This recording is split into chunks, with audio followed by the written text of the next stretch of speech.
Uchqahramon postidan 3 kilometr kirganinglarda Guliston masjidi yonginasida Parvoz mahallida joylashgan 4 sotuli xonadonimizda 7 ta xonadan iborat, hamma qulayliklari bor. 24/7 qo'riqlash xizmat, tashqi fasadini o'zingizlar ko'rib bitta baho beringlar. Tupik mahallada joylashgan. Ichkari qismidan sizlarga tushuntirib beradigan bo'lsak, bitta mashina uchun joy, katta zeleniy zona, o'zini letniy oshxonasi bilan birga 2 etажli 3 o'rinli xonadonimizni sizlarga uyimizning ichki qismidan tushuntirib beraman.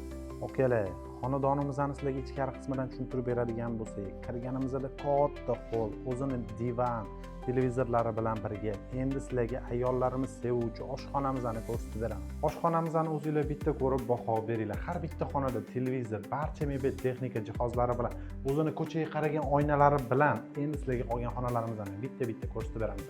Okalar, zal qismimizni sizlarga bitta ko'rsatib o'taman. Har bitta xonaga отдельно ideal variantda yondashilgan aboylarni ko'rib o'tinglar. Lustra alohida tema.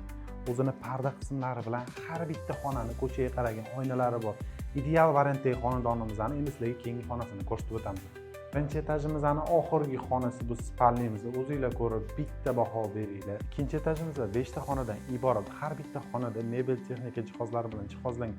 O'zingizlar ko'rib baho berasizlar. Shu xonadonimizda 100% topli pol qilingan. 2 etaj polni topli pol qilingan. Hamma qulayliklari bilan xonadonimizni sizlarga $210,000 baholadik. Pastda egalar nomerini qoldiramiz. O'zingizlar batafsil ma'lumot olsanglar bo'ladi.